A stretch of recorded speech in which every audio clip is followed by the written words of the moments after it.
morning, students. So today we are going to start a new chapter. We are going to start with our unit 4 and chapter number 11. That is now we are going to discuss plant physiology, right? So from plant physiology, the first chapter we are going to discuss is transport in plants. As I always suggest you that first, before just in detailed discussion, let's start understanding the meaning that what we have to discuss here. As you can see, the chapter's name is transport in plants, means we are first thing we are going to talk about the plants, and we are going to talk about the transportation, that how and what is going to transport. And now I don't think that nobody knows that what plants need or what kind of things are transported in plants. So in this chapter we are going to study about the how water, minerals and food, they are transported in plants in complete detail in the different means. The basic idea we have studied in different classes like in 9th, 10th. So now the purpose is to study in detail about this chapter, transportation, right? So when even we have to travel somewhere, there are different means we use, right? So first thing you need to clear that what is transported in plants, that is the water, minerals and food, they are transported in plants, right? So for these things to transport at a different distances in plant, we have means of transport, means various ways of transporting these things in the plant. Now these things are water, minerals and foods. Few plants, they are of short height, few are like long trees. So transportation is done at a short distance or it is done at a long distance, means these water, minerals and foods, they are transported to a lesser in length at a short distance also, and to the big, if the plant is very bigger or it's a big tree or it is very old tree, then the plant has to cover the long distance or water has to reach at a long distance. So short distance has to be water, minerals and foods, they are transported with the help of process diffusion and cytoplasmic streaming. Diffusion, we know that diffusion in which movement of particles, substances takes place from higher concentration to lower concentration.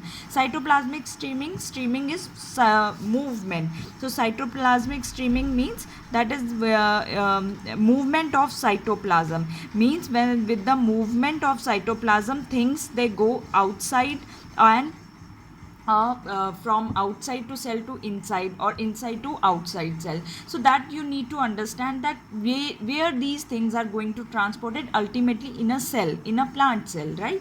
So long distance, they are always done with the vascular tissues. Which type of vascular tissue? If we have to transport water, it is to be transported with the help of xylem. If we are talking about food, it will transport with the help of phloem. So this movement at long distance, it is known as the translocation, right? When we talk about the movement of water, minerals and food at a long distance. So now transportation can be two types. It is passive, it can be active. Passive transport means, now passive thing, when something is passive means it is not spending some extra thing, say extra energy. Active means you are very active in your actions. So passive transport means no energy is required at the time of transport of particles or substances or molecules, and movement is always from higher concentration to lower concentration. We will just see that what is the meaning of this line, but ultimately we know the definition of diffusion, that in diffusion what happen is movement always takes place from higher to lower concentration. Now passive transport, no energy is required at the time of transportation of particles. Movement of particles or substances will be, or molecules will be, from higher to lower concentration. Means at one side if the so many molecules are there and here only two molecules are there, then there will be the transportation will be from higher to lower concentration. This transport is not at all sensitive to temperature and inhibitor because no enzymes, no energy is involved here. Now look at the active transport. No energy is required here. ATP is required. What is ATP? Adenosine triphosphate. That is energy currency. Second most important point, it takes place against the concentration gradient. Means the normal process is movement of particles from higher to lower concentration, but it is moving against that. Means if inside you have 80 particles and outside 20 particles are there or substances are there, but if those 20 particles, they are very important, they will also have to move, and that is against concentration gradient, right? So movement if takes place against concentration gradient, that is only can help with if you are providing energy, if you are spending energy, only then there will be movement of particles. It is very sensitive to temperature and inhibitors because ATP is required and ATP get generated with the help of enzymes. So enzymes, you know, because you already studied enzymes now in the biomolecules, so you know that enzymes are very sensitive to particular temperature and inhibitors. Now the purpose is, task is that let's understand that what is the meaning of concentration gradient. Now see, this is a cell and this is outside environment of the cell, right? And this is inside environment of the cell. Now outside 100 molecules are there and inside there is no molecule. This is very higher in concentration, 100 molecules, so many high concentration, and here no molecules. So now these molecules will start moving inside, that is lower, so higher to lower concentration. After a few minutes, after or at a particular point, there will be observed that there will be now outside environment will be 50 molecules and inside the cell also will be 50 molecules.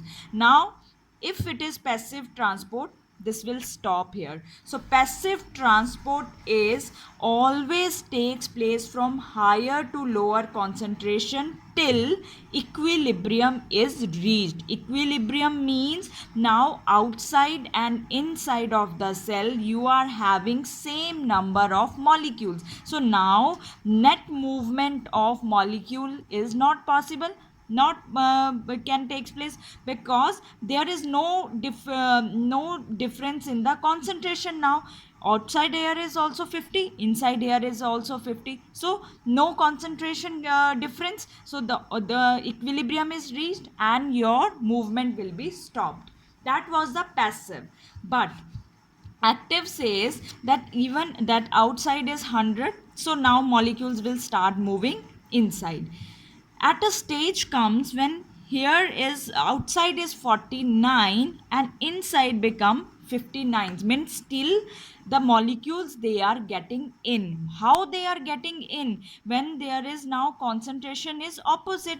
The movement said that higher to lower, but here the lower to higher. So when molecules they move from lower to higher concentration, that is always against the concentration gradient, and against the concentration gradient only possible if there is expenditure of energy. Expenditure of energy means if you are putting energy, if you are spending energy on that process. So finally what will happen at a process, there will be total 100 molecule will come inside with the help of energy, and this type of process is known as active process in which movement of molecules takes place against the concentration gradient.